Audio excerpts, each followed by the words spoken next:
रामपुर के जंगल में भयानक गर्मी पड़ रही थी। सभी पक्षी एक डाल पर इकट्ठा होकर बातें कर रहे थे। तभी वहाँ टुनटुनी चिड़िया आती है।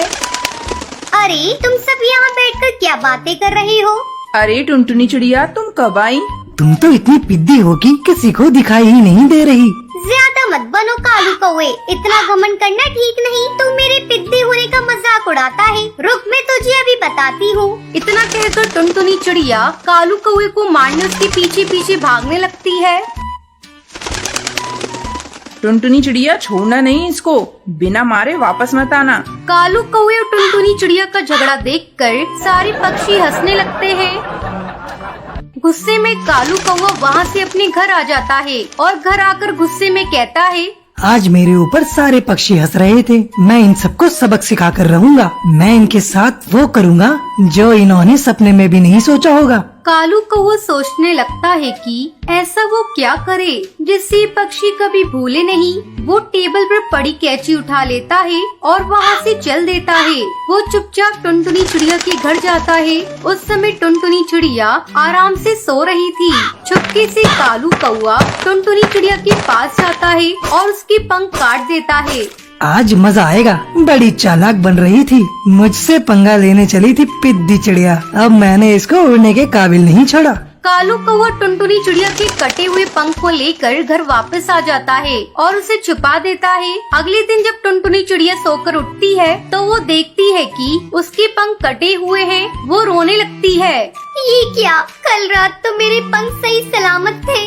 सोते समय किसी ने मेरे पंख को काट लिया। अब मैं क्या करूं? ऐसी हालत में उड़ भी नहीं सकती।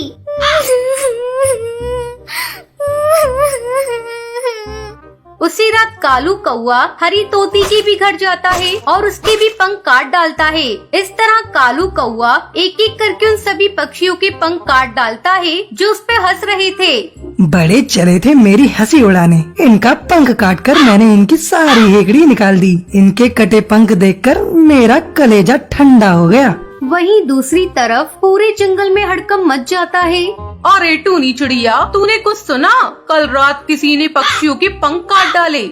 हाँ बबली कबूतरी, ऐसी खबर तो मैंने भी सुनी है। ऐसा लगता है कोई इन पक्षियों से बदला ले रहा है। खैर छोड़ो, हमें इन पक्षियों की चलकर मदद करनी चाहिए। बेचारे बिना पंख के उड़ भी नहीं सकते। चलो चलकर इन पक्षियों के भोजन की व्यवस्था करते हैं। ऐसा कहकर टूनी चिड़िया और बबली कबूतरी टुनटुनी चिड़िया के घर जाती है। अरे टुनटुनी चिड़िया, तुम्हारी ये हालत कैसे हो गई? हमें बड़ा कष्ट हो रहा है। ये लो भोजन, इसे तुम खा लो। टूनी चिड़िया, पता नहीं मुझसे किसकी क्या दुश्मनी थी, किसने मेरे पंख काट दिए। तुम चिंता मत करो टुनटुनी, कुछ दिनों की बात है, फिर तुम्हारे नए पंख आ जाएंगे। उसके बाद टूनी चिड़िया और बबली कबूतरी सभी पक्षियों के घर जाती है और उन्हें भोजन देती है। पक्षियों की हालत देखकर टूनी चिड़िया बहुत दुखी थी। वो दुखी मन से कालू कौवे के घर भी जाती है। टूनी चिड़िया देखती है कि कालू कौवा पक्षियों के कटे हुए पंख से खेल रहा है।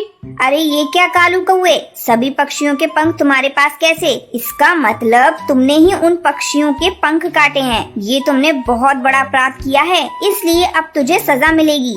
टूनी मौसी, ये सारे पक्षी मेरी हंसी उड़ा रहे थे, इसलिए मैंने उनके पंख काट डाले। मैंने गुस्से में ये सब कर दिया, मुझे माफ कर दो। ठीक है कालू कौवे, इस बार मैं तुझे माफ कर दे रही हूँ, लेकिन अगर आगे से तूने ऐसा कुछ किया तो मैं तुम्हें कड़ी सजा दिलवाऊंगी। तुझे अभी चलकर उन पक्षियों से माफी मांगनी होगी। टूनी चिड़िया उन सभी पक्षियों से कालू कौवे को माफी मांगने को कहती है। कालू कौवा सभी पक्षियों से माफी मांगता है। टूनी चिड़िया के कहने पर सारे जंगल के पक्षी उसे माफ कर देते हैं। धीरे धीरे उन सभी पक्षियों के पंख आ जाते हैं और फिर सभी खुशी खुशी रहने